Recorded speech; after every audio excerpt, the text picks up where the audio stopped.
Right. Pipecast number 3. Number 3.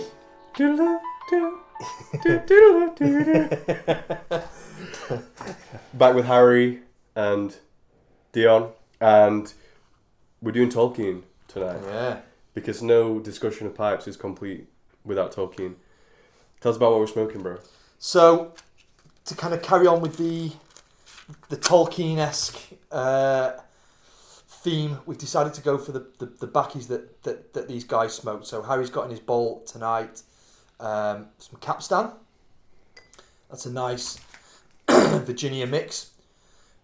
Really, really nice. Very caramelly, honey, sort of kind of lemongrass. I get a little bit, very unsweetened. It tastes very natural. So by all accounts, this was the Big T's favourite blend. That's the boys. Yeah. And you'll always see him surgically attached to his pipe. And let me tell you, if he's smoking that all day, you can tell that I would have my pipe surgically attached as well. It's really, really nice. And in mine tonight, I've got the stuff that they got on set for Viggs. Yeah. Viggo and the team. And the Hobbits, which is Peter Stockerby. Nougat. Apparently, nice. at the time it was called Nougat. Apparently now they're calling it Kentucky Maroon. Yeah. So, but that's what we're smoking tonight. Very Tolkien-themed tobacco. So, I thought what we'd do tonight is we'll do a short biography of Tolkien. And then we'll go into pipes in literature and what the pipes mean, signify, what they meant to him. So, Tolkien is born in 1896 in South Africa. Jonathan Ronald Reuel Tolkien. Originally, his I think his grandparents or his great-grandparents are actually from Gdansk. So is that probably Poland. Prussia at the time? Prussia, yeah. Polish Prussia. Yeah. And Tolkien, the name, means foolishly brave or like stupidly courageous or something like that. Yeah. Which is why apparently he sometimes wrote under the pseudonym Oxymoron. So that's the origin of his name. So he's born in South Africa, but his parents move him to England at a young age, and apparently his father, despite the Prussian or Polish roots and the living in South Africa, he is like fiercely English. Based. Yeah, based. So he considers his identity like fiercely English. And so they're a member of the Anglican Church. Now, Tolkien's mother, Mabel, but by the way, they're living in sort of West Midlands. They're living in Birmingham. Okay. Well, his childhood apparently is spent between these two sort of starkly contrasted areas of the West Midlands. So he's spending some time in the name escapes me, but like a village just south of Birmingham. Okay, sort of like Warwickshire and like Shropshire and all that sort of maybe on the border there. But it's a very rural, picturesque. Basically, it's the Shire. And in particular, there's a mill, which you see in the Shire, and that was the thing that he fixated on. But also, he spent some time, particularly when he started to go to school in the Birmingham city. So you can imagine Birmingham. Mordor. Mordor. It's Mordor. Fires. Furnaces. Coal and smoke. Hyper industrialized, and I think that contrast was something that was quite played on his mind a lot, and it comes through in the literature. Now, despite being Anglican, and I've not been able to find sources on why exactly, but at this point, I think Tolkien's father has died, and his mother is looking after him, and she makes the decision to convert to the Roman Catholic Church. Yeah, that's right. Yeah. And it was a decision that was completely rejected by both sides of the family. They were not into it at all. Yeah. But she was pretty staunch on it, and Tolkien remained a staunch Catholic for the rest of his life. Now, she ended up going to Birmingham Oratory, which is a Roman Catholic church which is still around today. Quite a beautiful church, actually. Yeah. And this is where Tolkien meets Father Xavier Morgan, who is a half Spanish, half Welsh priest, who he ended up spending a lot of time with. And apparently this guy, had a pipe hanging out of his mouth 24/7, which is where Tolkien kind of picked up the fascination and the habit of. Also, Tolkien, quite famous for being a extremely accomplished linguist. Yeah. Apparently his... polyglot. Like a polyglot, yeah. I mean, he knew Old English, he translated Beowulf. Yeah. And as most people know, he invented his own languages, Elvish, and, dialects of Elvish, like... Quenya. And Sindarian. Yeah. Obviously Dwarvish. The black speech. The black speech. Yeah. Ash. Yeah. And apparently that interest was sparked when he saw Welsh coal trucks going through his village, and he was seeing, like the Welsh language is quite foreign, and that sparked his interest. And so that's where he got his fascination for like linguistics from.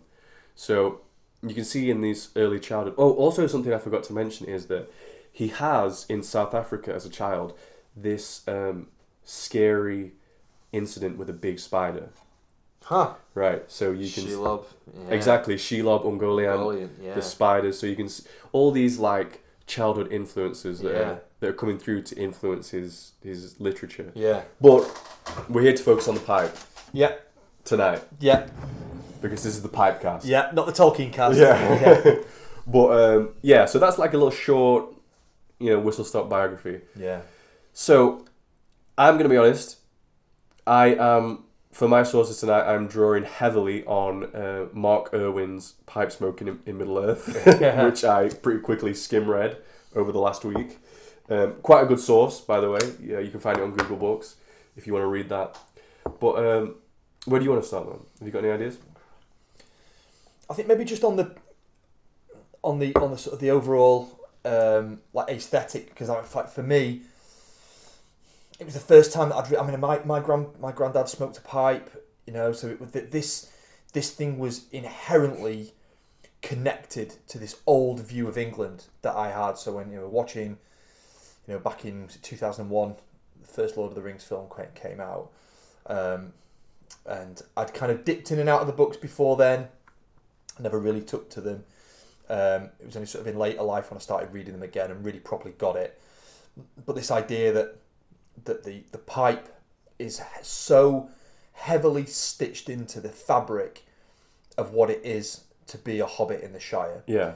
So the mug of beer, and the green dragon, they've got their own, like the brewing of ales and the smoking of pipe weeds. There's something that grows. The hobbits are kind of intensely connected to the earth, and they're all they're fascinated with things that grow, like hops and tobacco, and cultivating them, getting different varieties and storing them. But it's not just something that they kind of just do in the houses, although you kind of see Bilbo outside his house and nice sunny morning, good morning, Gandalf on the doorstep, with his pipe sticking out of his mouth. But also, it's like a community aspect to it as well. They're down in the pub together, and they're smoking the pipes together, and that seeing that on the screen was like initially it was like harking straight back to to like the time of my granddad at the farm. Yeah. So I got it straight away. That connection. And interestingly now, when we've kind of been at sort of my local sort of little bar, and there's now a few guys that smoke pipes there now, and they're like, oh, it's good to see you. Yeah, have you brought your pipe with you? Like, yeah. Should we go and have a smoke outside? Like, yeah, So that aspect of it, I know that Tolkien had said that he wanted the Lord of the Rings series and his body of work to be like almost like an allegorical. Although he said he hated allegories, but it was sort of an allegorical type of story to connect the Englishman with his mythos, with his with the story of England, the history of England. That was just an absolute linchpin of it. Yeah, I mean, I think that's undeniable. I think that, I mean, I don't think that, I know that Tolkien has mentioned that, I mean, he just described himself as a hobbit, essentially, I am a hobbit, and he hated French cooking, and he loved pipes. So he's a little Englishman. little Englander. He's an Englishman, and obviously he saw the pipe as intrinsic to that. Now, I've been speaking to some people, mainly online, asking about, what is the place of the pipe in the literature, and there's a tendency for people to say, oh, Tolkien liked to smoke pipes, so his characters like to smoke pipes. I think that is too reductive. I think there's obviously some truth to it, but I don't think it's the whole truth. Yeah. Apparently, there is a letter, which may be apocryphal, in which Tolkien says that some people underplay the importance of the pipe, in the literature. Some people overplay it. There is a golden mean. Yeah. So I think it's too reductive to say that Tolkien liked pipes, so his characters smoked pipes. Tolkien was writing an English mythology. Yeah. Like an Anglo-Saxon mythology. Yeah. And I don't think it's just happenstance that the pipe is, an important part of that. In The Hobbit and in Lord of the Rings. Yeah, and isn't it interesting that, like, if it was just about, like, the Little Englander thing, it's like, oh, it's the Englishman and his pipe, but Aragorn's not really one of them. He's neither one thing nor the other. He's half an elf and half a man, but he's from Numenor. His blood is different. He's set apart from norm. He's not a man of Rohan. He's not a rough and ready kind of rough rider, although he kind of disguises himself as one. But you see him with the pipe, and experiencing with the pipe. When he's in Bree, he's not around the hobbits then to start with. He's on his own, waiting for Gandalf. No Gandalf. Gandalf the same, not an ancient being. Almost like a kind of an angel tier character in the story, but lowers himself to enjoying the things that the hobbits enjoy, eating food in Bilbo's hobbit hole and smoking a pipe with him. Yeah. And Saruman, that's the one that kind of gets me. That, like, he says, oh no, you're eating mushrooms and you're smoking pipe weed and it's sending your brain funny and yellowing your teeth. And when Pip and Merry get to Isengard and crack the stores open and start digging into the salted pork and find the jars of old Toby. Yeah, find the like, barrels. oh, you've been a naughty boy, you like a pipe as well. Yeah, that's a great point, and we did touch on it in the last podcast just towards the end. But Gandalf is, he is like a lesser angel. Yeah. He's a mayor, and he's one of the like entities, beings that Eru Iluvatar created at the beginning of the world. He's sort of the lesser order, but he's chosen to take this form of the old man, like the wandering old man. But he falls in love with the Shire and the hobbits and their way of life, and he picks up the pipe smoking. And it's like you said, it's like he's kind of taking part in these earthly pleasures, even though he's this sort of ethereal, almost divine being. He's taking part in these earthly pleasures. Yeah, and it reminds me of the pop. I mean, I'm pretty sure every pipe smoker knows this quote from G.K. Chesterton. The quote is, in Catholicism. Now, we should say we're not Catholics, we're Orthodox, but the quote is, in Catholicism, there is room for the pipe, the pint, and the cross. Yeah. So even among spiritual, heavenly things, there is place for these nice material comforts. That's a great quote. Yeah, it's a lovely quote. Yeah. And he was a big camper, wasn't he? He loved his camping, his right? outdoor stuff. Yeah. The G.K. Chesterton. Yeah. Not so surprised. interesting that again, that connection to the natural environment and the close to the earth. You're camping, you're on the floor on your mattress. We both love our wild camping and our outdoor stuff. So yeah. I mean, there is something like really inherently earthy about about pipe smoking. It's it's like it's this leaf Yeah. that's been processed, and you put in a flame to the leaf, Yeah. and you're just enjoying the product of that. Yeah. So there is an earthly thing to it, and yeah, obviously like Saruman chides Gandalf for his pipe smoking habit, but actually he's in on it too. Yeah. And there's a really nice moment so in the films, the three hunters, Aragorn, Legolas, and Gimli show up. The Ents have taken Isengard, and Gimli finds Merry and Pippin feasting, and he's enjoying the salted pork. In the book, there's a nice moment where, and I'm not going to be able to quote. I'll paraphrase, but Gimli sees them enjoying the salted pork and the or the long bottom leaf. Yeah. I think it's long bottom leaf. Long bottom, yeah. Or old Toby, either one. And he despairs because he's lost his pipe in Moria.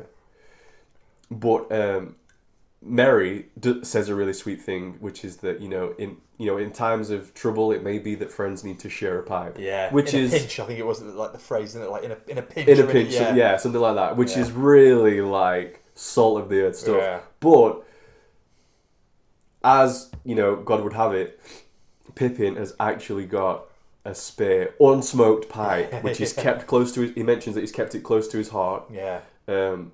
And it's described as like a narrow squat. Sorry, like a wide squat bowl. So basically a prince. Yeah. He's got a prince pipe, and Yeah. he gives it to Gimli, and Pippin says, "I hope this squares us. I hope this squares us because we've been feasting, you haven't." And he said, "Master Hobbit, not only does it square us, I'm deeply in your debt." Yeah. Yeah, that's a great quote. Yeah, absolutely lovely. That's a great part of the book. There's it's funny how the parts of Tolkien's mythos rhyme.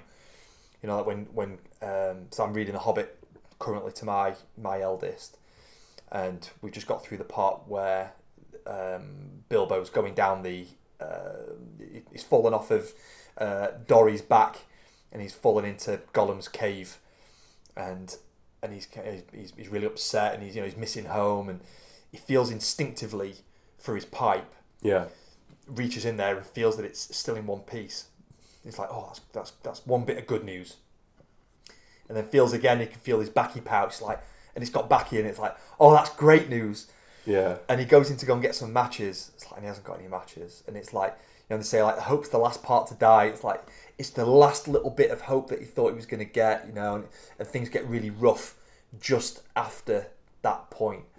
But yeah, this thing that he's always kind of harking back to his home and his his hearth and his and the Shire, and that's kind of like the first thing that he feels. So he's reconnecting with the Shire at the moment he's picking that out. Exactly, and that is a great point. And the thing is, in that moment, so Gandalf has killed the Great Goblin, and they're making this escape out of the under the mountain. Yeah. And Bilbo falls down this tunnel, and he stumbles upon the ring. So this is the moment where, like, readers at this point don't know what monumental event has happened. Yeah. But he's found this ring. Yeah. He's found the ring, the one ring. And the next thing that he does is search for his pipe. So he's found the ring. He's in pitch black. He's lost his friends after this, chaos. Yeah. And the first thing he does is reach for his pipe. So there's this juxtaposition between finding this object of near infinite power. Yeah. And actually all he wants to do is search for his pipe. Yeah. So both end up in his pockets. Right. Yeah. So he's not concerned about the value of the thing that he may have found. What he's actually concerned about is the comfort of the pipe. Yeah. And I think that speaks a lot to the character of the Hobbit, and particularly because we have to remember, whenever Tolkien's writing a Hobbit, he's actually talking about himself. Yeah. He is a Hobbit. Yeah. He is Bilbo and he is Frodo. Yeah. So, and by extension, he's talking about the Englishman. Yeah. So, and interesting that that at that point, Gollum's screeching out in the darkness, precious is lost, my precious, and he's he's obsessed with the ring, and he's brooding over the ring. It's corrupted him, and it's tormented him. There's no pleasure in it for him, when it's taken away from him. And even when he says he hates and loves the ring as much as he hates and loves himself, it's given him an extraordinary long life, but it's corrupted him and physically changed him from what was something akin to a hobbit, a waterman, a water hobbit for all intents. Again, close to his environment, very sort of friendship orientated, loved his friend Deagle. And in the books he describes it as his birthday present. It's kind of really even hits it even more hard that it's this connection to it. But Bilbo isn't as fussed about the ring. Exactly. He wants his pipe. Exactly, yeah. Yeah, because it's important to remember as well that Smeagol was a store, which is, this water hobbit, which, interestingly enough, are the only hobbits that can grow beards. So I don't know if that's something about the touch of man. Yeah, maybe. A little bit of corruption, fallenness, fallen nature. But he was a hobbit. And like you said, he would have been a pipe smoker. Probably. Back in the day, back before he became corrupted. But he's much more concerned about this object of power than he is about the comforts of home. And it struck me when you were saying that, like, the ring grants him unnaturally long life. So we know that Tolkien, as a Christian, and he said, there is a letter in which he said, I am a Christian, which can be deduced from my writing. My work, he explicitly stated that he's a Christian writing Christian stories. So this idea of, like, the ring granting unnaturally long life, well, that's what we're promised in... Not unnaturally, but we're promised everlasting life. As Christians. So it's like this inversion. It's like a shortcut. Yeah. It's a cheat. It's the cheat mode. Yeah. And I think that Smeagol, as he becomes... Sorry, Gollum, as he becomes, is this... this caricature of what sin does to a human. It's like the anthropomorphization of sin. What happens when a person completely gives themselves over to the passions. And I forgot where I was going with this. No, that's all right. But it's because it's corrupted him so much, and it's changed his face, and his eyes are big, greedy, green greedy eyes. But he's so the thing that always stuck with me was about how Bilbo showed pity towards him. Because I think, to some extent, maybe reading too much into it, but from at least my interpretation of it was, for what it's worth, probably not a lot, but was that he recognised at that point maybe that Gollum wasn't so very different from him, but had lost all of those comforts. He'd lost the pleasure in those things. He hadn't got the pipe, he hadn't got the pub, he'd got nobody, he'd got no community. He was stuck in a hole which is when you read the book, it's blacker than black. And it doesn't make it, says when he opens his eyes, it's like, I wish I'd never bothered to open my eyes. I can't even see anyway. In Gollum's cave, it's so dark. So he kind of lost that. Lost connection with that. Yeah, that's a great point. Yeah.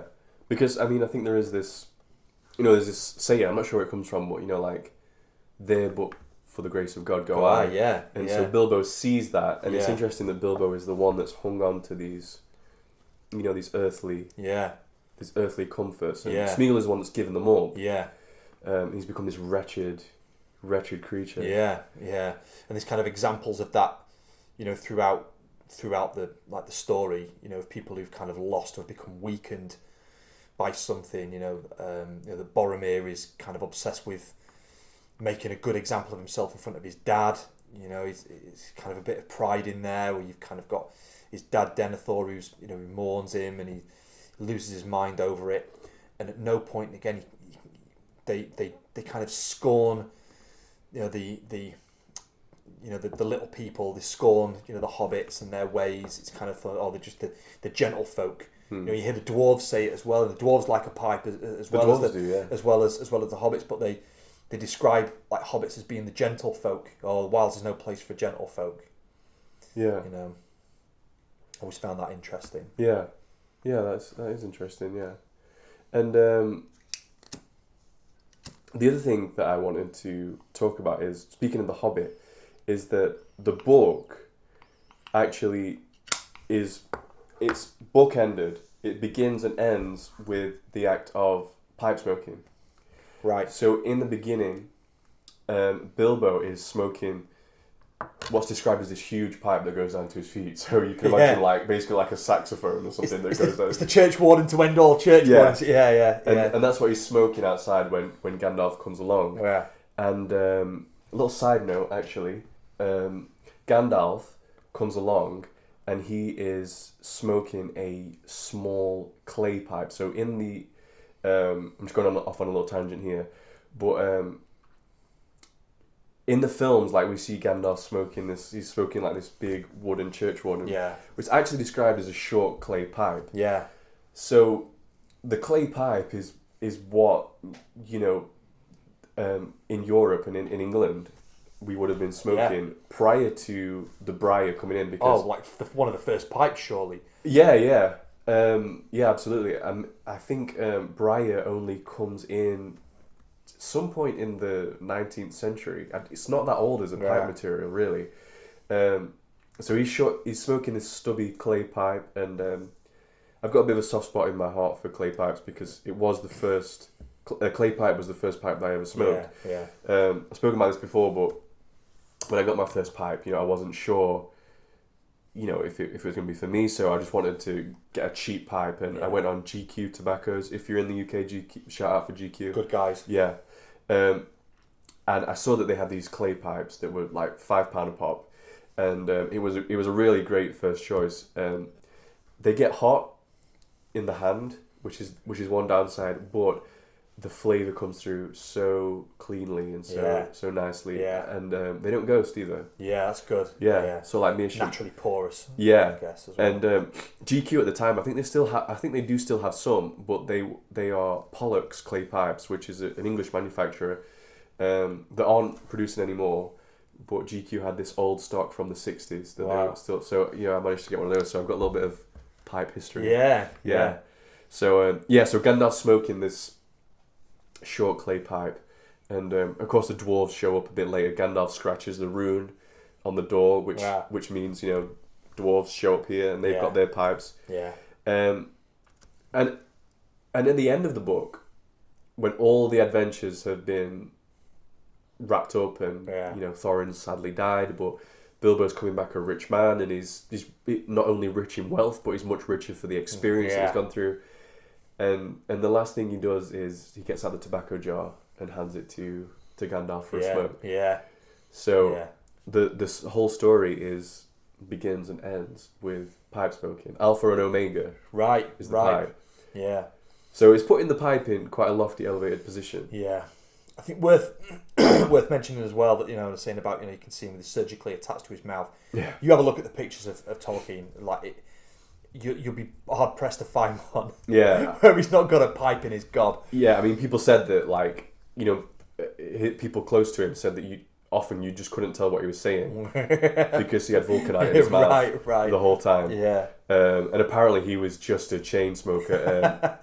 As soon as he burnt out one bowl, he was packing the next. What a lad. And in fact, there's a quote, and I'm paraphrasing, but he said something like, "Every morning when I wake up, I think, thank God, another 24 hours of pipe smoking." Oh, yeah. What a legend. Yeah. What a legend. So just constantly on the pipe. Yeah. And he was big friends. I've been reading again, kids' books, but great stories, Christian stories, and reading the C.S. Lewis Chronicles of Narnia with my eldest as well. We just finished The Lion, the Witch, and the Wardrobe, and the Magician's Nephew, the one before that. Yeah. It's like the Hobbit to what the Hobbit is to Lord of the Rings is to the Lion, the Witch, and the Wardrobe. So setting the scene for sort of Narnia and that kind of stuff. So and they were big friends. And again, a bit of an aside, when Lewis converted, he told him he was going to become a Christian. He is a Christian, and I want to be baptized. And he found out when Tolkien found out that he was going to be baptized into the Anglican Church. He was fuming. Really? He was like, and he tried everything he could, but. He wasn't getting through to him about Rome, so but I mean they stayed really good friends, and you can just kind of imagine them sat around the fire, talking stories, and the pipe hanging out of the mouth. That's just great. Yeah, well, as I understand, Tolkien was quite instrumental in Lewis's conversion. Right. And they were part of this little club called the Inklings. The Inklings, who met up on a Tuesday in the local pub. What a great name. Yeah, can't remember the name of the pub, but they would show up with their, what they'd written, and they'd read each other's work, and they'd, get a pint and, get a pipe on. So good. So, yeah. And, there's two Christian storytellers there. Yeah, sure. And I mean, C.S. Lewis goes on to write Mere Christianity. Yeah. Which is quite highly respected. Yeah. Among Orthodox and Catholics. And he gets referenced a lot, doesn't he? Yeah. Around Orthodoxy. And he was another smoker. He liked his pipe. Yeah. Apparently got a taste for the cigs a bit later in life, apparently. But, liked his pipe too. Yeah. What a good guy. But but this this thing with the pipe and again with the with the dwarves, they're all pipe smokers, but they're different. It's not quite the same somehow. That they that they're all blowing smoke rings and sat around in Bilbo's hobbit hole. But this replication of like the community act. About that they're all kind of eating and feasting and sort of enjoying each other's company, and even though it's kind of for all intents, and it's written more so than this than in the films, but it's almost like a business meeting. Yeah. They're working out who's going to get what share. They're very business like, the dwarves. About who's getting what and what clauses in the contract. But it's done over a pipe and a meal. Yeah. Yeah. Well, I think there is the inherent difference between the dwarves and the hobbits is that the dwarves are an earthy people, but it's in a different way. They're different. They're literally from the earth, like miners and yeah. I mean, I can't remember who created them, but this angel being creates the dwarves, and they brought forth from the stone, but they're like a stony people. They don't grow. Yeah, hobbits grow things. Yeah, and they grow their leaf. So yeah. Like sort of forgers, so they like forging stuff and making stuff and it's about hard stone and iron, metal and fire and and jewels and but interesting that they they still sort of pick up on the the sort of lowercase m magic of the pipe. Exactly, and so obviously we got the hobbits. They grow the pipeweed and they love the pipeweed. The dwarves have picked up on it. Clearly, some men have picked up on it. Yeah, Aragorn smokes his pipe. Yeah, he's a Dunedain, Númenorian ranger. The elves don't smoke. Although I think there is a reference in one of the books where there is an elven crafted pipe.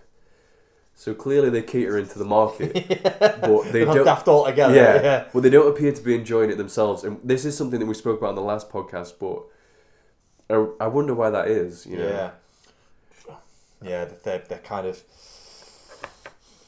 because they're not really of Middle Earth originally, are they? They come into Middle Earth. Yeah, is that right? It's like that they've kind of got half a foot in the Valinor. Yeah. In the western part of the of Ayar, the world. Is it Ayar? Maybe, yeah. Like the universe, isn't it? Yeah. But that sort of, but they're outside of the of what it is to be part of Middle Earth, because it's very kind of not sort of ethno-centered, but it's sort of community centered and sort of national identity or regional identity. The hobbits come from the Shire. It's very green. It's very verdant and with the rivers and the woods, but not woods like Mirkwood. That's different. Like where the wood elves are, it's much more overgrown and it's a darker wild place. And darker. And it's not Fangorn, which is ancient and angry. It's angry against men, and it's angry against what men have done to it. And they're quite bitter. You kind of get these things from the from the text. But then you've got the men of Gondor, and they're different from the men of Rohan. Yeah, that's interesting, because I thought about that when we were talking about it earlier. Because, I mean, if you look at the Rohirrim, the people of Rohan, and you look at their names and their culture, they are Anglo-Saxons. Yeah. Well, they don't seem to smoke. No, but they drink. They do like to drink, yeah. They've got their mead halls, they've got the fire, the roast meat. But like these names like Eomer, Eowyn, these like, diphthongs, like Ao and the AE, I'm not sure what it's called, but these are like inherently Anglo-Saxon this is Anglo-Saxon language and the culture. Yeah. But they don't seem to be big on the pipe. Yeah. But the Gondorians are. I think to go back to the elves, and I think I mentioned this last time, is that it just seems to be the fact that they are like ethereal in nature. And like we've been saying earlier, the pipe is something that's like earthy, and it's more attached to earth. Yeah. So, like, to use like a non-Christian example, this is a story that Alan Watts told, who was an Anglican priest but left the church, and he was Father Seraphim Rose was a disciple. That's right. Of him, yes, he was. Before he jumped ship. Yeah. And but he said that he was telling a story about people who would like go to India, like to meditate and go to these ashrams and stuff. Right. And they would see these gurus, like puffing away on cigs and stuff. Yeah. And they would be like, I can't take tuition from this guy. He's sat there smoking fags. Yeah. And he'd be like, well, if he didn't smoke, he would. If he didn't have this one vice, he would cease to manifest. Yeah. So it's like these like small little comforts. They're what actually, connect us to the earth. To the earth. And maybe it's the fact that like you said, that these elves aren't fully of Middle Earth. And they're not earthy. They're like spiritual. Yeah. In nature, like they don't make imprints in the snow. Like when Legolas walks on the snow and he doesn't leave footprints. Yeah. He doesn't get cold. Yeah. They're not like get drunk. Yeah. They're not like feeling.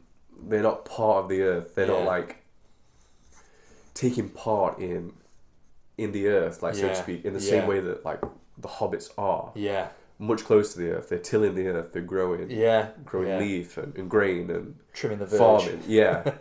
Yeah. So I think that's why the elves don't really smoke a pipe. Yeah. As much. Yeah, that's a good shout. Yeah. And interesting that that even within sort of the realms of men, they kind of got the like the Haradrim and the Corsairs of Umbar, but like you never see them with a pipe.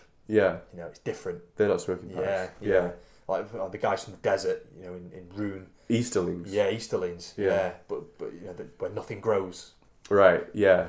Yeah. In stark contrast to like the verdant hills of the Shire, which is rural England. Yeah. So yeah, that's a good point too. So I think that what this all is pointing to is that the pipe is inherently connected to this idyllic view of England. Yeah. Like green and lush. Yeah. And rural, pre-industrial revolution. Yeah. England. Yeah. Yeah. Because we see in Isengard and in Mordor, this is post-industrial. Yeah. They have machines. Yeah. And iron and steel. Yeah. And, forges and fire, forges, smoke and coal, and the Shire is. Although interestingly, like in The Hobbit, there are some examples of like Victorian kind of inventions. Like Bilbo's got an umbrella. Yeah. He mentions a pop gun. Yeah. I think there's a train mentioned. Yeah.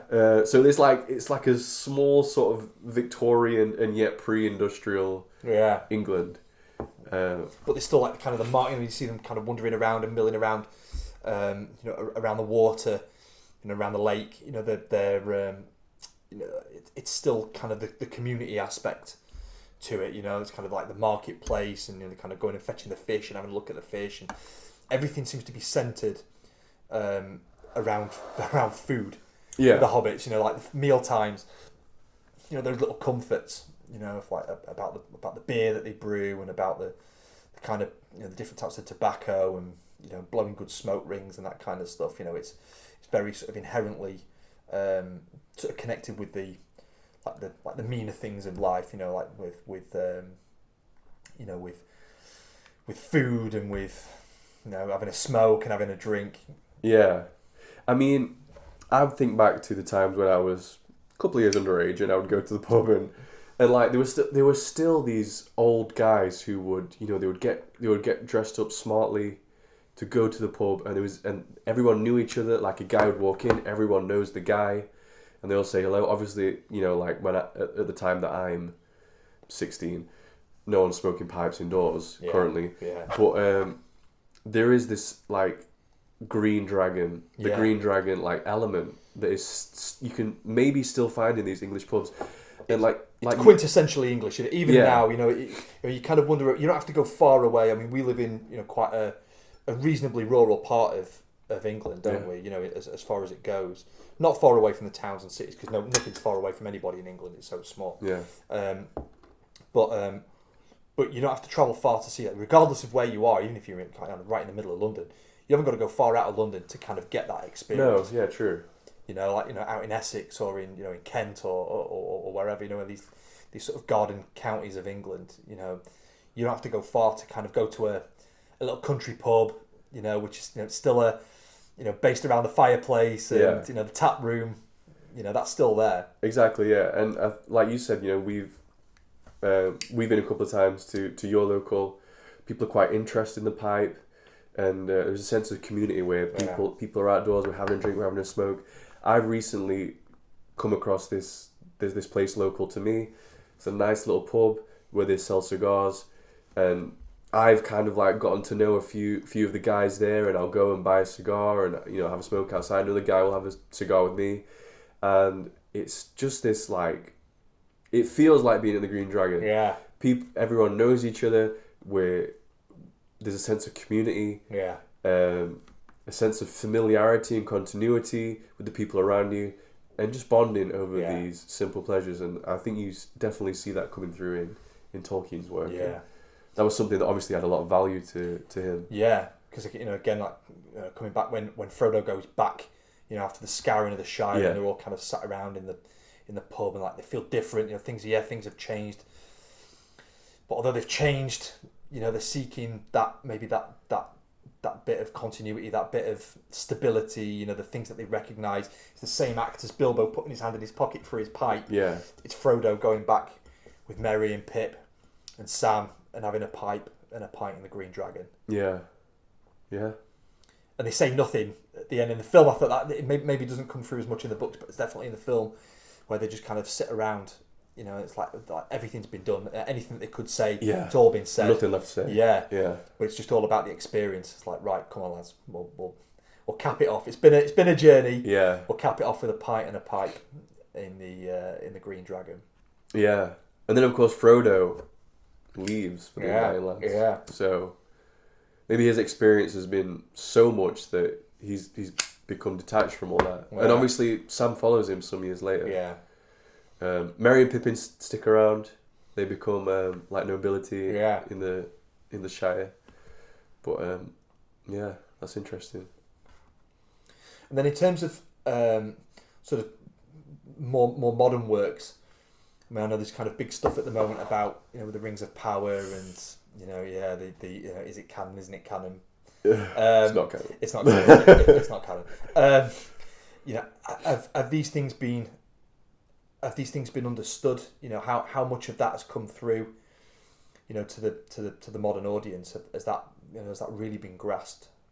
That concept of really what Tolkien was, not just the words, but the essence and the spirit of what Tolkien was writing about, and that you find it not in the grand story, because really in the grand story, for much of it, we were talking the other night about how there are great examples of the Christian story within Tolkien's work. This thing about overcoming our weaknesses, that we're inherently weak. I mean, Aragorn, leader of men, king of God, or king of Middle Earth, and yet has to battle these doubts and these fears that he's going to be the same blood runs through my veins as Isildur. I'm going to blow it. I'm not good enough. I'm not strong enough. Exactly. I'm going to blow it. I'm going to mess up at some point, but has to overcome it. And then you've got other characters. You've got characters like Gimli, who's kind of living up to his dad's reputation a little bit. But like inherently mistrusting of the dwarves, of the elves, and then kind of gets through that and breaks through that. Bonds really well with Legolas, and is just absolutely smitten with Galadriel. Proper Galadriel, not like Guy Ladriel, like proper Galadriel. Kate Blanchett Galadriel. Yeah, Kate Blanchett Galadriel. Yeah, there is no other Galadriel figure. And then again, you kind of overcome these character flaws, and it's that inherent sort of meanness, mean as in averageness of the hobbits, that gives them this inherent resistance to the evil of what the ring is sort of claiming to be. You know, like this power and this dominance over people, that they don't really want that. No, they're not interested. Yeah, they're not into it, and yeah, because obviously, like one of the like main themes of Tolkien's work is that, and it's a Christian theme, is that, you know, power corrupts. Yeah, and we see this in our own tradition. Yeah, we see this in our own tradition where bishops are like, you have to pray extra for me. Yeah, because I'm in this position of you know, authority and power. Right. And that puts me in, you know, spiritual danger. Right. So in Tolkien's work, power corrupts, and yeah, the hobbits are just resistant to it. Yeah. And who's to say how much pipe smoke has to do with that? I'd like to think a lot. A lot, yeah. Yeah. Because when you can be comfortable, when you can be happy and content with these simple pleasures, Yeah. who needs it? Yeah. You know, who needs dominion? Who needs control? No. And You know, when you sat outside, you kind of got the sun's shining, and you've got a nice pot of coffee on in the morning, first thing in the morning. You know, and you get your briar out, you know, get your baccy out, you know, give it a good rub. You know, you're going for the flake, and you know, you pack yourself a nice bowl, and you know, you hear the birds singing, and it's great. Yeah, it's great. Yeah, I would give up the Ring of Power for that. Yeah, for sure. Yeah, go straight down the jewelers. Not bothered. Yeah. So yeah.